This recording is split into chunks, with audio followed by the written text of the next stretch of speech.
Radha Madhava Kunja Bihari.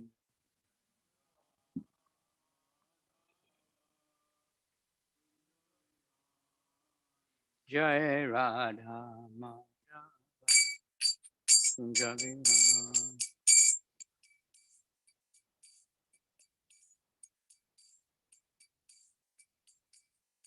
Gopi Jana Balaba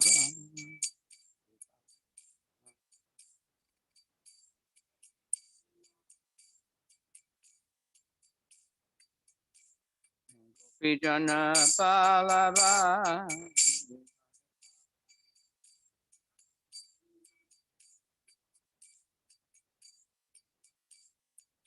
Yashodanandana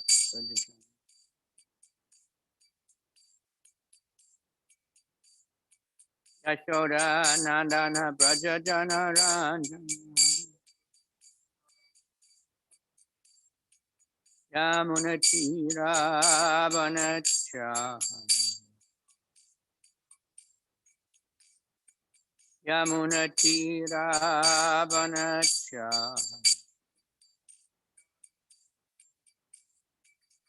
Jai Radha Jai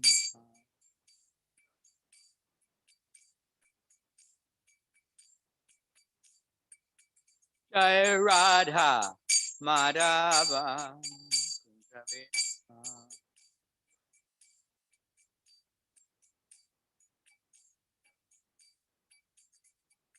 Gopi Jana Vallabha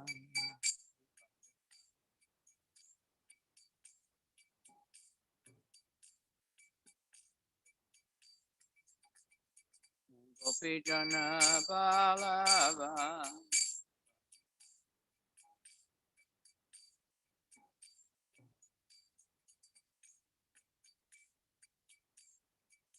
Yashodanandana Brajajana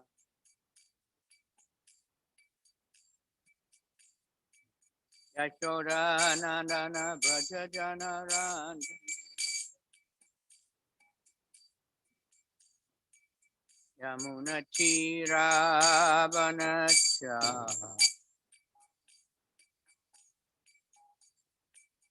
Yamunatira Vanacha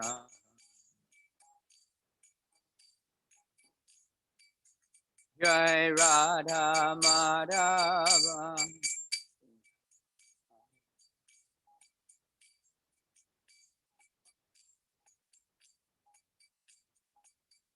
Jai Radha Madhava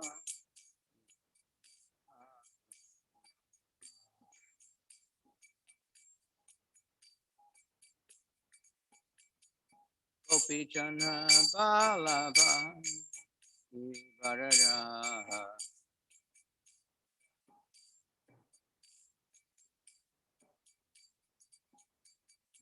Gopi Jana Vallabha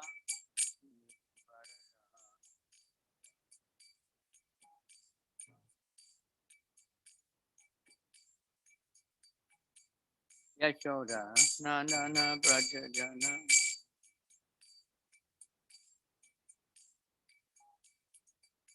Yashoda Nandana Brajajana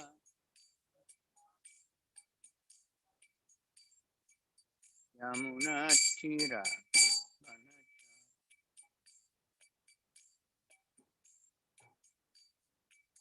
Yamunatira Vanacha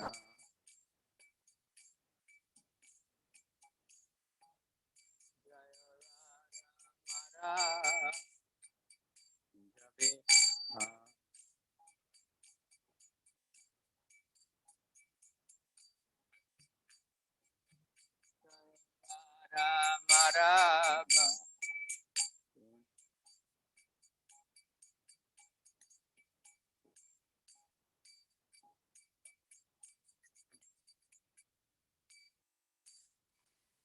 Bhagavatam Dvaitacharya Gaur Bhakta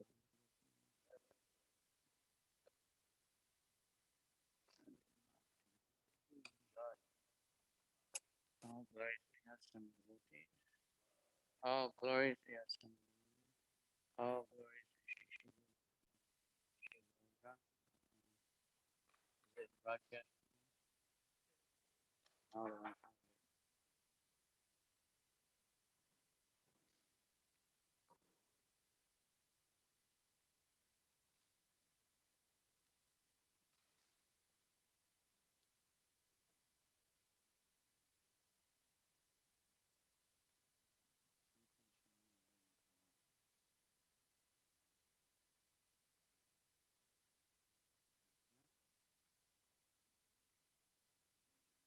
Om Namo Bhagavate Vasudevaya. Om Namo Bhagavate Vasudevaya. Om Namo Bhagavate Vasudevaya.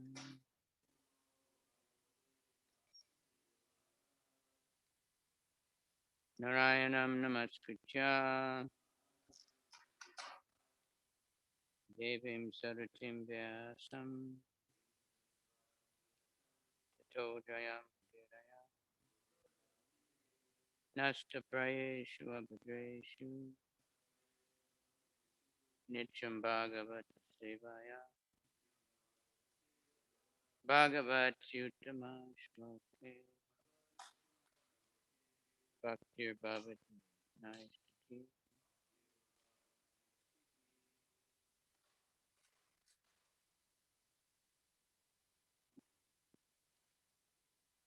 Yeah. So we have a sloka 39. Huh? Right.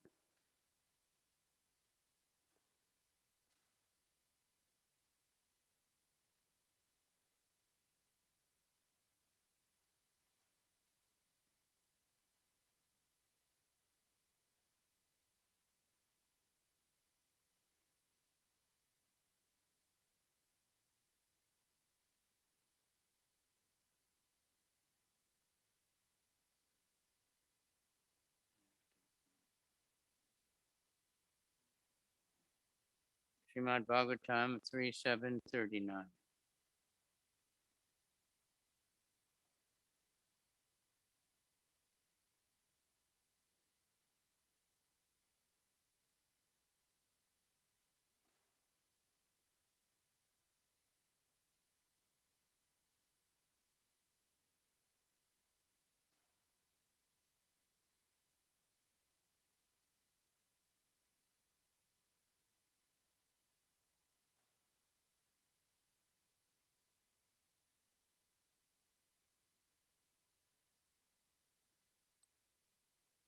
Nimittani cha tasyeha proktani anaga sudibhi swato gyanam kuta pumsam bhakti vairagyam ebhava nimittani chatasyeha proktanyanaga sudibhi swato gyanam kutak pumsam bhaktir vairagyameva nimittani chatasyeha proktanyanaga sudibhi Swatoganam kutak pungsam bhaktir vairagyame baba nimittani chatasyeha proktanyanaga suribi Swatoganam kutak pungsam bhaktir vairagyame baba.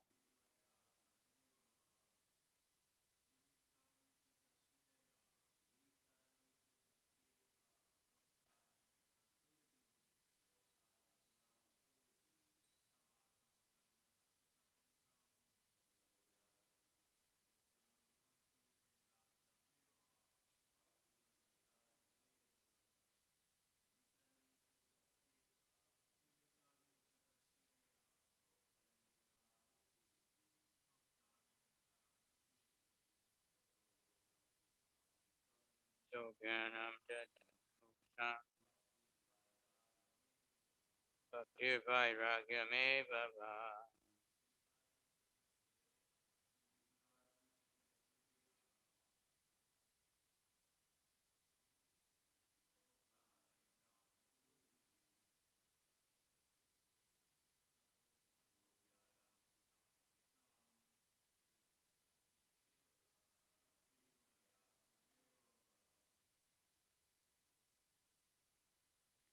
Okay, record for the smallest attendance yet.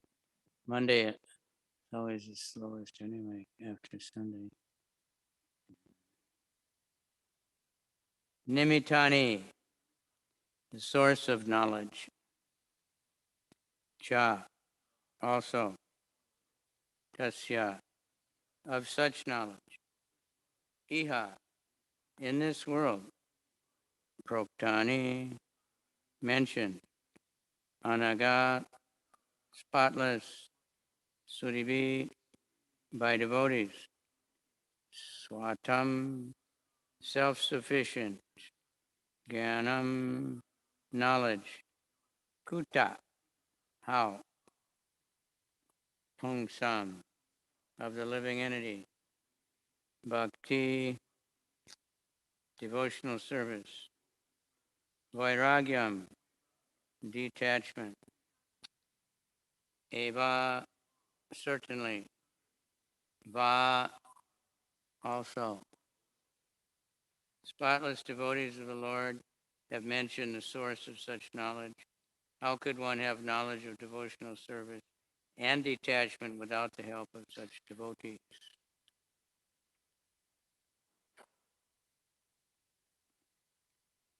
I repeat, spotless devotees of the Lord have mentioned the source of such knowledge. How could one have knowledge of devotional service without the help of such devotees? Purport by Srila Prabhupada. There are many inexperienced persons who advocate self-realization without the help of a spiritual master. They decry the necessity of the spiritual master and by themselves to take his place by propagating the theory that a spiritual master is not necessary. Now, the interesting thing is that they're being spiritual masters by doing that.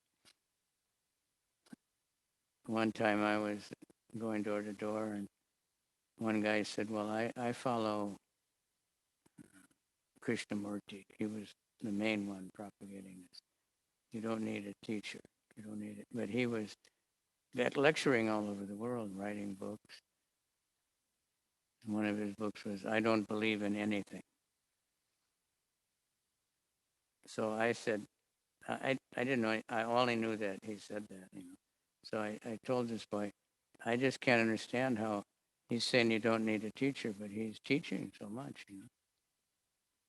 And then I moved on, and it was a hilly part. And after it was maybe 20 minutes, this guy came on a bicycle. He said, I never thought of that before. I want your book. You know? It just shows up. If someone can speak very, nicely, or sing very nicely, or just look very nicely, people just, oh, yeah, yeah, oh, and they don't even think of what they're saying. They have their brain. And like the media can just control everybody because people can't remember what they said yesterday. Or even if they can, they,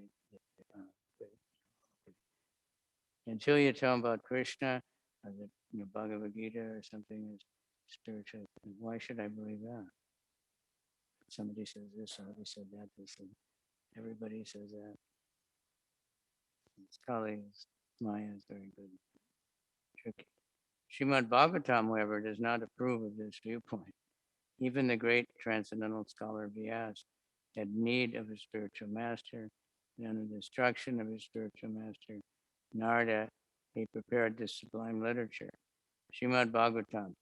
Even Lord Chaitanya, although he is Krishna himself, accepted a spiritual master.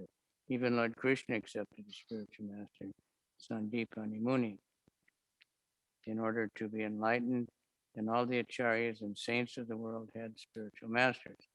In Bhagavad Gita, Arjuna accepted Lord Krishna as his spiritual master, although there was no necessity of such a formal declaration. So in all cases, there is no question about the necessity of accepting a spiritual master. The only stipulation is that the spiritual master should be bona fide. The spiritual master must be in the proper chain of disciplic succession called the parampara system. Suris are great scholars, but they may not always be anaga or spotless. The anaga suri is one who is a pure devotee of the Lord. Those who are not pure devotees of the Lord, or who want to be on the equal level with him, are not anaga suri. Pure devotees have prepared many books of knowledge on the basis of authorized scriptures. Srila Rupa Goswami and his assistants, under the instructions of the Lord Sri Chaitanya Mahaprabhu, have all written various literatures for the guidance of the prospective devotees, and anyone who is very serious about raising himself to the standard of the pure devotee of the Lord must take advantage of these literatures. Om Agana Timirandasya Vinandana Chaksuramilitanyena Tasmai Shri Gurave Namah Shri Chaitanya Manobhistam Stapitam Yena Bhutale Swayam Rupa Kadamayam Dadati Swa Padantikam Bandeham Shri Guru Shri Yuta Padakamalam Shri Gurun Vaishnavams Cha Shri Rupam Sajadatam Sahagana Raghunathan Vitam Tam Sajivam Sadvaitam Savadutam Parijana Sahita Krishna Chaitanya Devam Shri Radha Krishna Padan Sahagana Lalita Shri Vishaka Nama Om Vishnu Krishna Srimati Bhakti Vedanta Swaminiti Namani Namaste Saraswati Devi Gauravani Pracharane Nirvisesha Shunyavadi Paschatya Desatam Vanchakalpatrubhyascha Kripa Sindhubhya Eva Cha Patitanam Pavanebhyo Vaishnavebhyo Namaha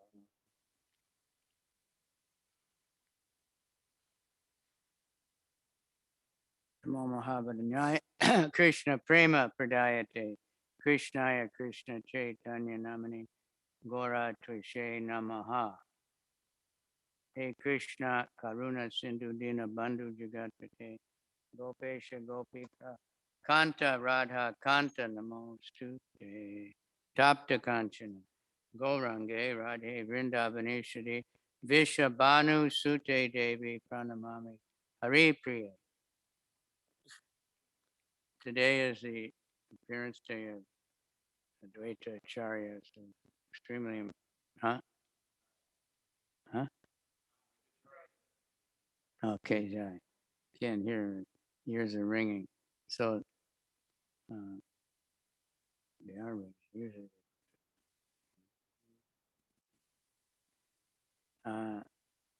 Extremely important. He's one of the Panchatattva. He's Mahavishnu or Sadashiva, which is not so much different, something that I haven't been able to quite pick up on. So he's creating a whole in this chapter that's the glories of Advaita Acharya. It's mostly about Mahavishnu, to establish like I offer my best, and his activities are all wonderful. By his mercy, even a foolish person can describe his characteristics. I probably won't be able to. All glories to Lord Chaitanya Mahaprabhu, all glories to Nityananda, all glories to Advaita. In 5 verses, I've described the principle of Lord Nityananda. Then in the following 2 verses, I describe the glories of Advaita. Advaita is the incarnation of Mahavishnu, whose main function is to create the cosmic world through the actions of Maya. Because he is non-different from Hari, the Supreme Lord, he's called Advaita. And because he propagates the cult of devotion, he's called Acharya. He is the Lord and incarnation of the Lord's devotee. Therefore, I take shelter of him. Sri Advaita Acharya is indeed directly the Supreme Personality of Godhead himself. His glory is beyond the conception of ordinary living beings. Mahavishnu performs all the functions for the creation of the universes. Advaita Acharya is his direct incarnation. And on and on. Purushas and all that. So inconceivable. He appeared, some village, of course, in a Brahmin family. He was exceptional, of course. He's a Shutidar. He could remember everything perfectly. So at some point, actually, he was in Vrindavan, and he found the Madan Mohan deity. At the time it was called Madan Gopal at Advaita Vat. But is a banyan tree. So somehow under this tree, he found this deity, and he started worshiping that deity. And then when he left Vrindavan, he gave that deity to one Brahmin family, and that Brahmin ended up giving to Sanatana Goswami and became Madan Mohan with the first temple in Vrindavan. And now he's in Karoli because they had to run away from Vrindavan. And at the Echo Village, Radhanath Swami's made a duplicate of the temple and of the deities. It's very beautiful. So we can worship. Then he went to Shantipur. He was the chief of all the Brahmanas, and big teacher. He's a guru, the bona fide guru, because he's a devotee, and he's completely knowledgeable of all scriptures. There was some teacher, teaching logic, but he wouldn't write any books or anything. He would teach it. But Advaita went and just memorized everything he said, and then taught it. So, but he was very frustrated in Navadvip and Shantipur that the people were very materialistic. They were materially advanced, not technologically. They were scholarly teachers, and people were coming to learn, and they were getting a lot of money. And all their religious activities were just weddings, Durga pujas, and demigod worship for material advancement. Very few devotees, very few people worshiping the Supreme Lord. So he couldn't stand it. So he started praying for Krishna to come. That only Krishna can help these people. So that's very well known. He worshipped Shalagram Shila. He read in some Upanishad that the best way to worship the Lord is with Tulsi and Ganges water. He lived on the bank of the Ganges. So I think it was a few years, but he worshipped Shalagram with Ganges water and Tulsi and cried out for the Lord to come. He cried so loudly that the demigods thought it was the end of the universe, and it pierced through the coverings of the universe, and so that Krishna could hear it in Vaikuntha and decided to come. So, and at the same time, he was very intimate associates with Haridas Thakur and Srivas Thakur. They were also praying by chanting Hare Krishna in the same intense way. So finally, Lord Chaitanya took birth after, a long time. And right at that moment, without knowing why or anything, Advaita, Srivas, and Haridas just started dancing in ecstasy and crying. And then when Advaita was one of the first ones, along with his wife, actually his wife, because men weren't allowed to see the newborn baby. Only women could go in the maternity room. And she knew right away, this is absolutely Krishna, only different color. And she gave the name Nimai because he was born under a neem tree, and materially the neem is protective from diseases and ghosts and things like that. So especially ghosts. So she gave that name. So even though he was officially named Vishwambar, he was mostly called Nimai, as until he, uh, even after he started spreading the Sankirtan, still called Nimai. So then, but they all forgot. They knew it was Krishna, but then they forgot, and they didn't remember until much later when Nimai went around telling them, like Shiva, "What are you doing?" He was worshiping the Shringadev in his deity room, and Lord Chaitanya pounded on the doors. "What are you doing? What are you doing? Who are you worshiping? The person you're worshiping is right here. Let me in." And he showed his forms and all this, and then Advaita, and everybody knew. But because Advaita was senior, he was the age of his parents. Lord Chaitanya always treated him with respect, like a guru. And Advaita would see him chastising other devotees, and he was envious. He wanted to be chastised. He wanted to be treated like an inferior. So he made a plan, and he was a big teacher, big Brahmin teacher, the chief of all the Brahmanas in Shantipur. And he started preaching this what's called Yoga Vashishta in Mayavadi. I don't know exactly how, but Mayavadi, nobody knows about it, including the Mayavadi, because it's indescribable and interesting. So Lord Chaitanya heard about that and he became very angry. So he went to Advaita's house and started chastising him. He was actually punching him and slapping him around. And he threw him right out the door, and he fell down on the ground, and Lord Chaitanya was kicking him. And he was very happy. He was joyful. He couldn't fight. He's old. And his wife was crying, "Please leave him. You're going to kill him. He's an old man." He was very, very happy that he was finally chastised.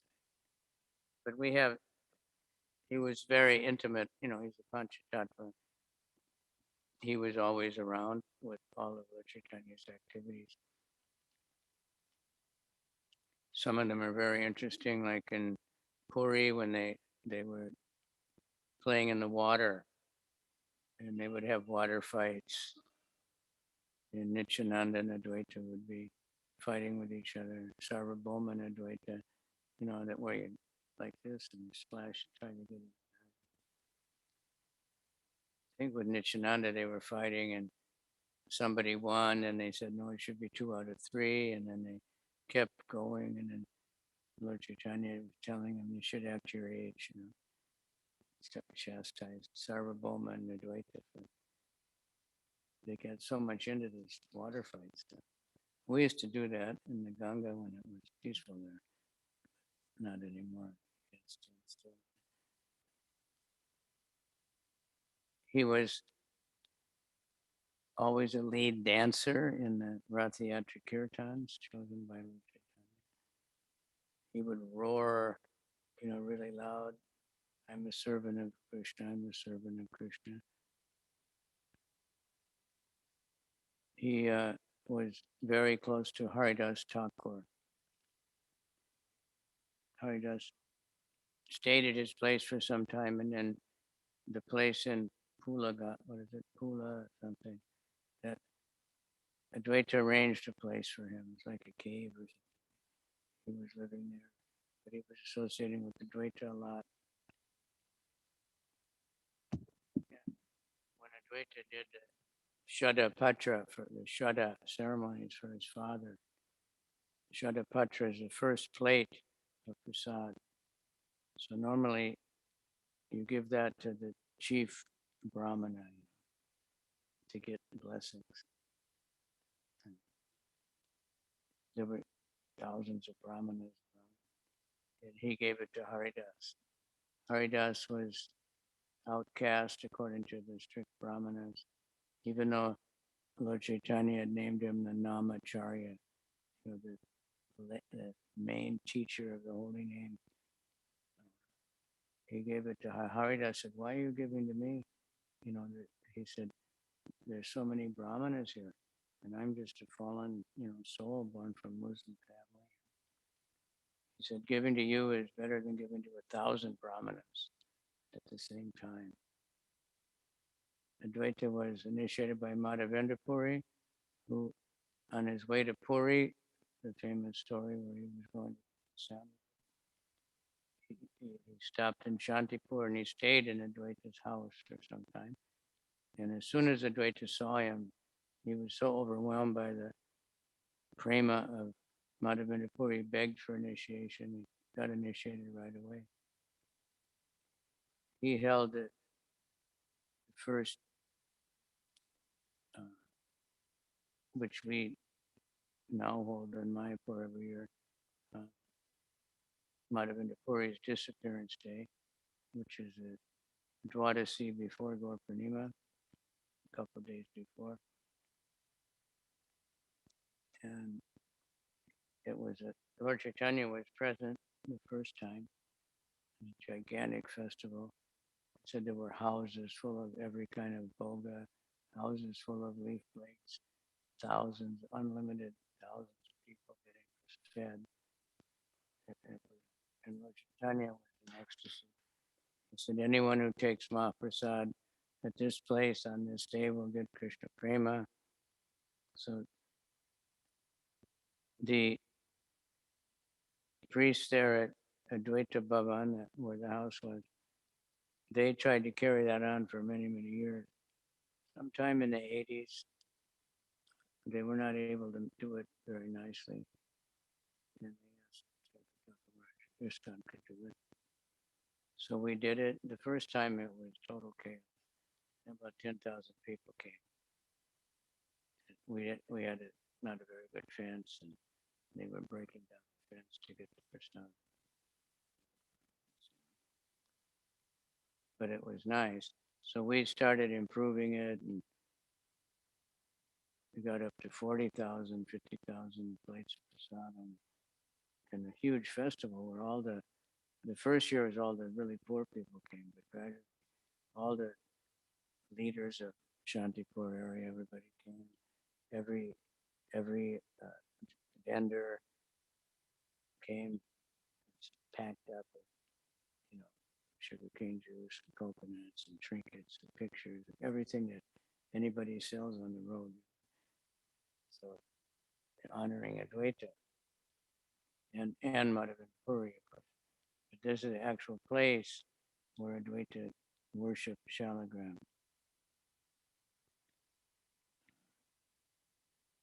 And called out. And I'm thinking, if we could feel the same way, like Bhakti Vinod says, Kabe Jiva Doya, when will I have compassion on all living entities? And that's what Advaita had. He couldn't stand to see them just not worshiping Krishna. And he thought only Krishna can help them. They're so gone, so far gone. But he said, he threatened Krishna. He said, if you don't come, I'm going to manifest my forearms and just kill everybody. He told people that I'll show you, And so Krishna came, Lord Chaitanya came and started the Sankirtan movement. So if we could have that same kind of intensity in our chanting, that we want Krishna to appear in our heart, we want Krishna, so people can understand that we want Krishna to appear everywhere. We want the holy name being chanted everywhere. We want Bhagavad Gita and all the books of Prabhupada everywhere. Prabhupada said we should make every house a temple. Every house should have the Krishna book. When the Krishna book came out, he didn't want to just reread it. But this was very, very intense puja and worship. It wasn't just, passing the time. He was crying out desperately. So Krishna came, and if we chant that way, or whatever kirtan or the Harinam, when we're crying for someone to take a book, we're going to cry like that. And many devotees do, you see, and then the result is people take books. People are taking it to chant. It has to be very, very intense. I'm preaching to myself here because I tend to do everything. We don't realize the desperate need of the world, you know, all these things that everybody's worried about, the war here and there, and diseases here and there. They're all sinful reactions. It's very clearly understood in all scripture, Bible, Quran, anything, Buddhism. Sinful reactions create wars, they create pestilence, they create disease, they create volcanoes, and tornadoes, and earthquakes. All that is sinful reactions of the people. Prabhupada actually said we can make it almost such a yuga within Kali Yuga by spreading the Sankirtan movement. Now, we might have to come back many lifetimes because it's not going to happen in a few years, because this is only the beginning of the golden age. But Advaita got everything started. So we have a great debt to Advaita, and we should not, we should really worship Advaita very much. Not only did he create the entire universe for us so that we could have some place to do this, but he brought Lord Chaitanya down. He got Lord Chaitanya and Lord Nityananda. He was also very, very, especially intimate with Lord Nityananda because they're very almost the same. Mahavishnu and Balaram. Balaram, that's described in the previous chapter about Balaram. Krishna, his first expansion and only expansion is Balaram. Radharani is not exactly expansion, she's internal energy. But from Balaram comes the Chatravyuha, and then first Sankarshan, then the Chatravyuha, and the spiritual world, and then finally down to Mahavishnu. There's a material Chatravyuha also. So he's very, very close with Nityananda, and they had some very interesting exchanges. When Lord Chaitanya came back from taking sannyas, and he didn't go to Navadvip, he went to Shantipur. And so Advaita, offering him this really big feast. And Lord Chaitanya was refusing. I'm a sannyasi. I can't eat so much. I want only lapra vanjana. That's a boiled vegetable. 5 different kinds of vegetables boiled. I don't think with spices. Lapra vanjana. That's all I want. I'm a sannyasi. Can't eat so much. And Advaita chastised, I know who you are. Eat so much at Jagannath Puri. This is nothing. So Lord Chaitanya agreed, and Advaita was serving both of them huge amounts. And of course, Lord Chaitanya ate. They had the Bengali, the big rice and huge banana ghee on top of the rice, and then hundreds of little leaf cups with sabjis and chutneys and everything. So I was listening to memories, and Jayadvaita Maharaj was telling about the feast back in the early days, Sunday feast. There was always 2 sabjis, one wet sabji, one dry sabji, pakoras, samosas, at least, sweet rice, and then couple of, at least Gulab Janans and two or three kinds of rice, and like that was just every Sunday feast. Many people were coming. Once they ate that, they think about it all week. Come back. I mean, I saw that. I did that myself. The way it was. Can't wait to go back and take it home with you. You know, and Prabhupada said that it should be like that. It should be very up. You can't really compete with the Dvaita, Sarvabhauma, same thing.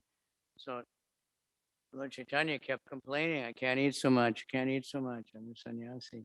Nityananda was complaining, I have a hole in my stomach. I've been fasting for a few days and you just give me this little bit. How can I live, you rascal?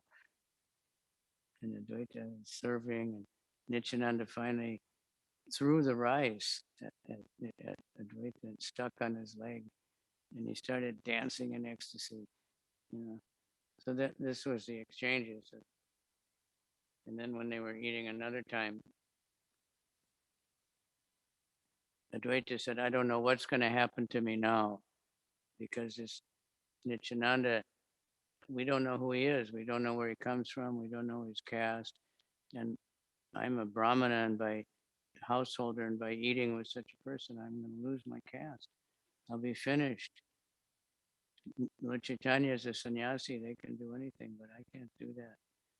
And he was accusing Nityananda of being a avaduta, crazy. And Nityananda said, well, you're just a Mayavadi, you know, impersonalist, and talking like that. So it sounded like they're really insulting each other, but actually they were glorifying each other.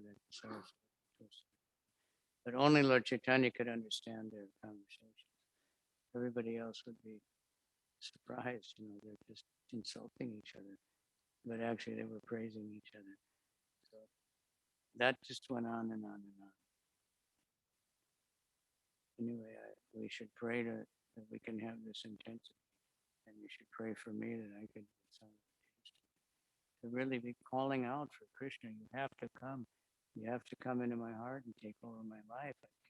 My mind is simply materialistic, is wanting and anything except Krishna, and only Krishna can help us. Only Guru Krishna. So today's purport is talking about bona fide Guru and everything. Advaita was that. Nityananda is the Adi Guru. Someone was asking, all the Gurus come from him. He's the leader of everything, including Advaita. And another interesting thing about Advaita, which is a good lesson, he had 6 sons.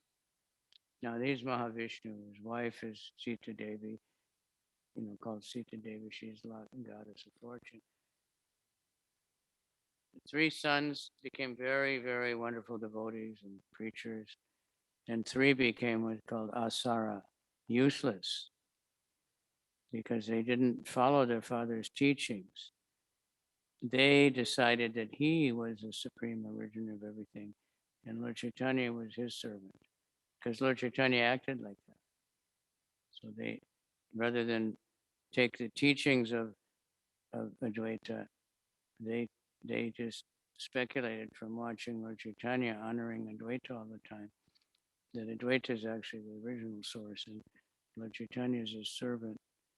So they were rejected as asara, useless sons. So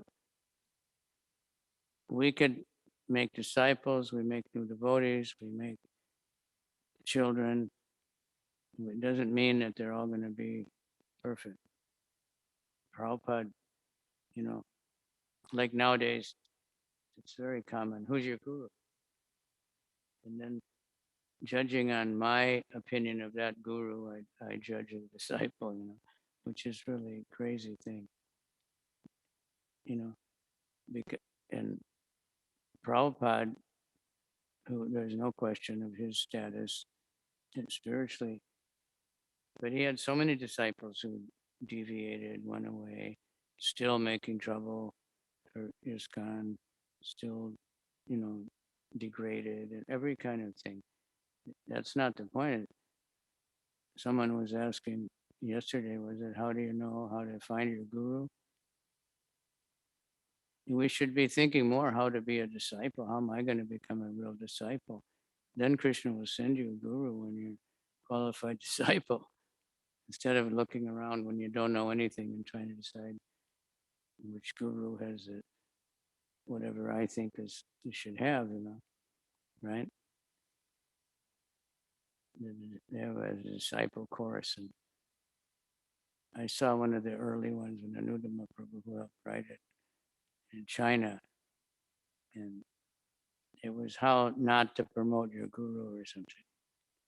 So there's two disciples.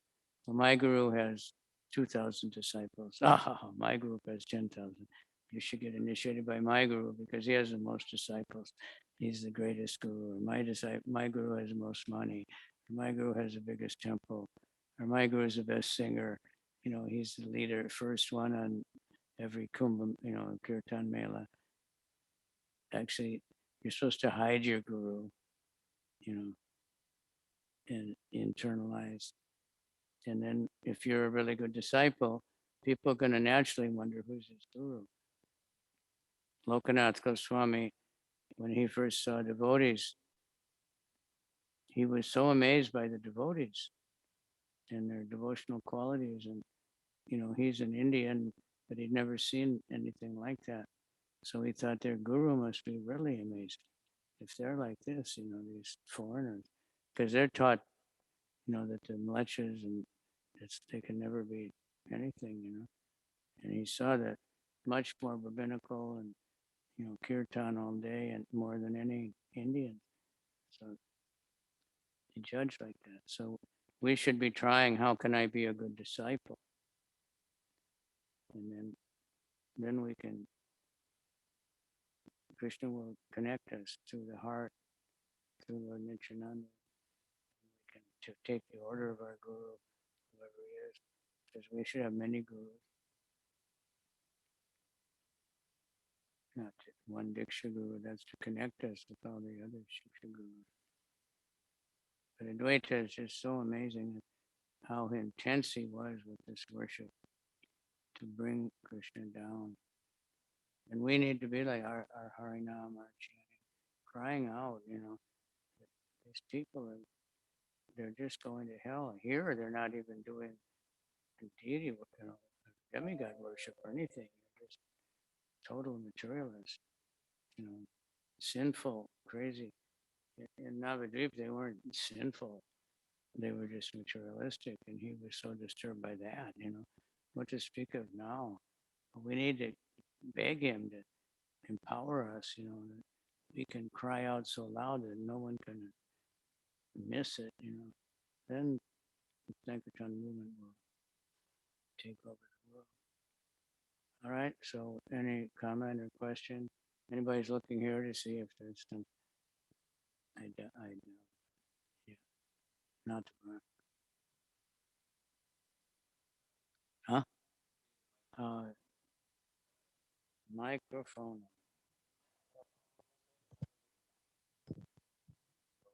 Vaitacharya, he was thinking, even though he's God himself in some ways, he's like, expansion of Krishna. He was thinking he didn't have enough power to spread the bhakti cult. And so, what to speak of us? And so, you're recommending when we're out there, we're chanting. And I'm just wondering, maybe you can talk a little bit more how to be more empowered in in serving Krishna, or is it that we shouldn't try to measure ourselves like if someone's an ant and they're building the bridge to Lord Ram, or someone's Hanuman, as long as like the effort they're doing, or maybe you could speak about that because Yeah, I wish I knew. I mean, I can speak theoretically. But we see so many devotees getting empowered. Shruti Kirti was saying one time, Prabhupada was actually driving away, and the window was down.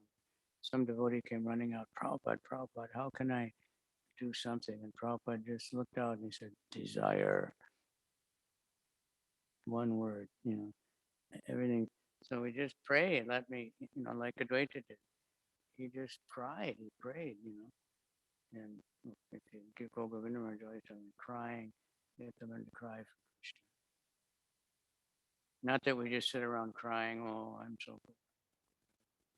Oh, I didn't get the Mahabharata. You know, Gopal distributed all the books and I didn't distribute any. That's completely wrong, you know. But crying means, please help me, help me, help me, you know. Vaisheshika Prabhu one time was asked, what is the meaning of the Maha Mantra? He said, it means, I need help. So if we really recognize, I need help. The Beatles had a song, Help. I never needed anyone to help, but now, help me, help me. Anybody, please, I need somebody. And that's nice, a good idea, you know. We think like that. Usually when we first come to the movement, we might think, I need help. I'm lost. Then after a while, we think, I got it together now. I don't need any help. I don't need anybody to tell me what to do, you know. And I saw him out in Kirtan, and I saw him this, and I saw that.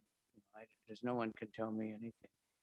Then after a while, we realize I'm really out of it. I don't know anything. We have to cry to Krishna, help me, Guru, help me. Guru is always there to help. It's something inconceivable also. How can people connect with Prabhupada? He's the founder of Charya, and he's there for everybody. I mean, personally, I had one dream of Prabhupada in my life before, when I was first with devotees. But you hear about many children, uh, people that old women in Europe or something that just got some books and they start dreaming of Prabhupada, you know, and they're far removed as far as just a bit, you know, direct, and they're getting guided. Prabhupada tells them. I think one of the sannyasis in Russia, he was in the Navy officer on the ship, and there were two devotees on the ship, and he was studying yoga and stuff, so he heard about it. He called, and they came and said, this officer wants to see you. They were worried, but he was asking about Krishna. So they gave him a Bhagavad Gita, and they even asked him for a donation. And, and he didn't read it. And they would, every time they saw him, they'd ask him, did you read it? So he'd say yes. But finally, he just read the slokas. And then he said, yeah, I read it. And they kept. But then he said Prabhupada came in a dream and said, you should read this sloka. So he did. Then he became a devotee, quit the Navy, became a big Sankirtan leader. So anybody can connect because Krishna's in everyone's heart. But we have to pray to connect, to be humble, to not all these things. I wish somebody would help me, you know, pray for me. We can really cry out to Krishna in everything we do. You know, the kirtan, the japa, talking to people. You know, Krishna's in everyone's heart, and we should be just begging him to let this person, you know, somehow get the book. And when you see like really empowered book distributors, it's like that. They just go up to someone and people just all of a sudden they walk away like what happened. You know, they can't figure out how they did that. You know, how they got pulled out from the madhouse. You know, but it's because of desire. Someone's really praying. Help these people. Okay, Gopal, you want to explain it? Today's also fasting till noon. Make it, yeah.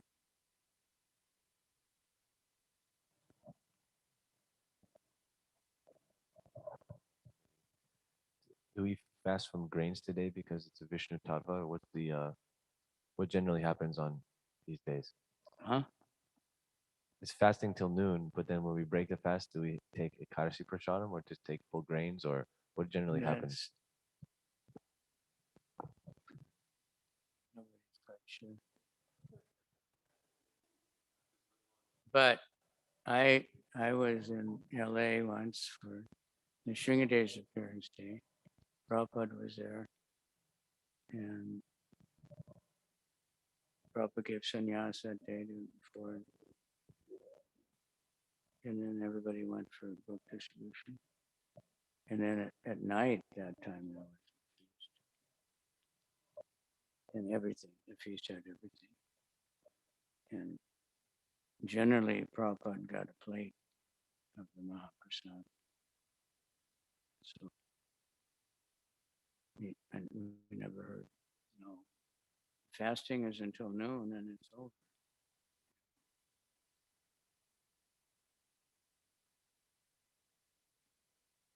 In Gaudiya Math, they break the fast with the Ekadasi Prasad, but I'm not sure if it's just practical.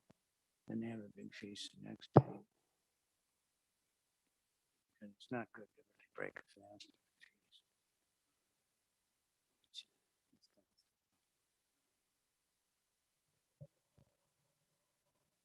Thank you, Maharaj. I wanted to ask, what is the connection between Advaita Acharya and the false ego? Because the false ego, I heard there is some connection. Well, that's a, I've been reading it lately somehow or other where I was reading kept coming up this whole thing about how, you know, when this and the mode of goodness mixes with that in the mind, and then you get this and that. I certainly can't remember all the details.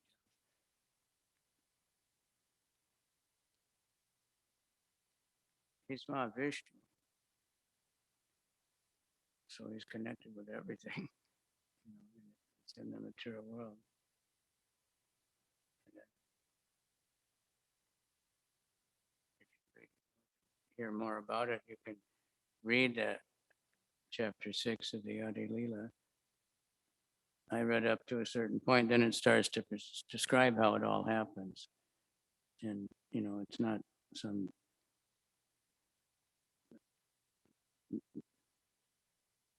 you know, in the material world, he creates Lord Brahman, and Lord Brahma creates all these things.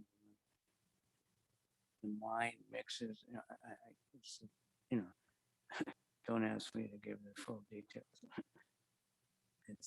It's in many places. I've been reading in the third canto, and it's 2 or 3 times it came. I thought I was reading the same thing over and over again. The same. I said, no, this is a different chapter number. I know for sure, but it was a different version of the same description. So it's quite important. But how everything is created step by step, all the elements, how they mix, and then the mind, false ego, and then all the gross elements. So he's connected in that way. It all comes with glance. The living entities come in, you know, and that's Shiva. Shiva actually, Vishnu never directly contacts the material energy and creates it, but then he creates Shiva, and Shiva, it's by his potency that the living entities. Right? Anybody know it better?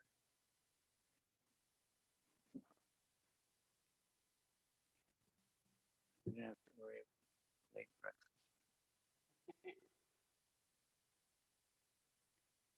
Where's everybody? Huh?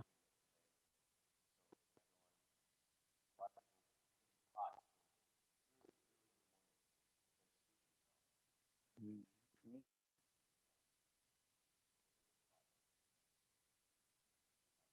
Never happened. Okay. So let's all pray to Advaita. Today is Atlantic night. Let's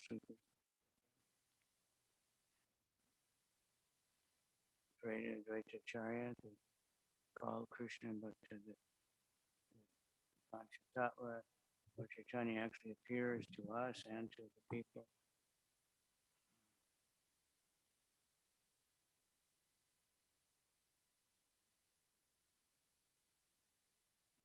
You know,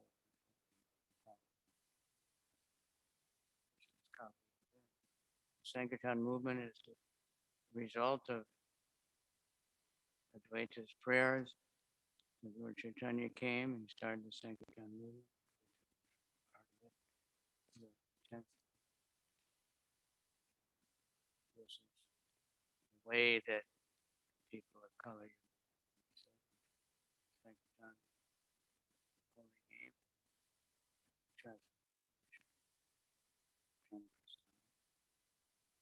Srimad Bhagavatam ki jai, Shri Advaita Charya ki jai, Gaur Premanandi Hari. Haribol, Haribol. Shri Radha Govinda ji ki jai. Hare